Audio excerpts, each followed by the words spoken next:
إن هذا القرآن يهدي للتي هي أقوم. وقال الله تعالى في مقام آخر: إنا نحن نزلنا الذكر وإنا له لحافظون. قال النبي صلى الله عليه وسلم: اقرأوا القرآن فإنه يأتي يوم القيامة شفيعا، أو كما قال عليه الصلاة والسلام: سبحان ربك رب العزة عما يصفون وسلام على المرسلين والحمد لله رب العالمين. اللهم صل على سيدنا محمد وعلى آل سيدنا محمد وبارك وسلم. اللہ رب العزت نے جتنی بھی مخلوقات پیدا فرمائی ہیں، چاہے وہ اڑنے اور بھاگنے والی ہیں، تیرنے اور چلنے والی ہیں، زمین پر رینگنے والی ہیں، تمام تر مخلوقات کو اللہ رب العزت نے پیدا ہونے سے قبل ضروریات زندگی کا علم عطا فرما دیا. کوئی بھی مخلوق ایسی نہیں جو بیج سے نکل کر، انڈے سے نکل کر، ماں کے رحم سے نکل کر خارج سے علم حاصل کرے، کسی انسان سے علم سیکھے، کسی ادارے اور جامعہ سے علم حاصل کرے، بلکہ پیدا ہونے سے قبل مخلوقات کو اللہ تعالی علم عطا فرما دیتے ہیں. چنانچہ آپ پوری دنیا کے اندر نظر دوڑائیں، جو دیسی مرغی ہوتی ہے اسے ہمیشہ کے لیے 21 دن کی گنتی یاد ہوتی ہے. یہ مرغی جو 21 دن کے لیے انڈوں کے اوپر بیٹھتی ہے، 21 دن کی گنتی کوئی انسان سکھاتا ہے، گھر کا مالک سکھاتا ہے، کوئی ٹیوشن سینٹر سکھاتا ہے، کوئی ادارہ یونیورسٹی سکھاتی ہے؟ نہیں، اللہ تعالی اس مرغی کو پیدا ہونے سے قبل انڈے کے اندر 21 دن کا علم عطا فرما دیتے ہیں. شہد کی مکھی کو چھتا بنانے کا علم کوئی انسان نہیں سکھاتا. یہ شہد کی مکھی جو چھتا بناتی ہے، چھتا اتنا خوبصورت اور مضبوط ہوتا ہے، اگر آسمان سے 1 ہفتہ مسلسل بارش برستی رہے تو پانی کا ایک قطرہ بھی اس چھتے کے اندر نہیں جا سکتا. مکڑی کو جالا بنانے کا علم کوئی انسان نہیں سکھاتا، بلکہ اللہ تعالی مکڑی کو جالا بنانے کا علم عطا فرماتے ہیں.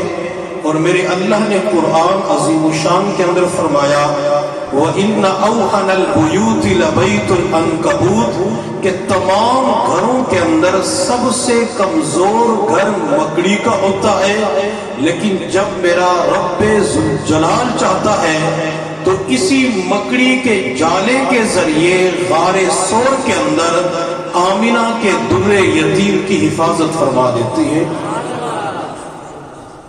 ریشم کے کیڑے کو ریشم بنانے کا علم کوئی ادارہ، کوئی انسان نہیں سکھاتا، بلکہ اللہ تعالی ریشم بنانے کا علم عطا فرماتے ہیں. اسی طرح میرے اللہ نے قرآن عظیم الشان کے اندر ایک چھوٹی ننھی منی مخلوق کا تذکرہ فرمایا جسے چونٹی کہا جاتا ہے. یہ چونٹی اپنے بلوں سے نکل کر رزق کی تلاش میں گروپ کی صورت میں جا رہی تھی. ان چونٹیوں کے اندر جو سب سے ذہین اور سمجھدار تھی، وہ اونچی چٹان کے اوپر کھڑے ہو کر اپنے گرد و پیش کے حالات کا جائزہ لے رہی تھی، اور دوسری طرف حضرت سلیمان علیہ السلام اپنے تخت کے اوپر فضائی سفر کر رہے تھے.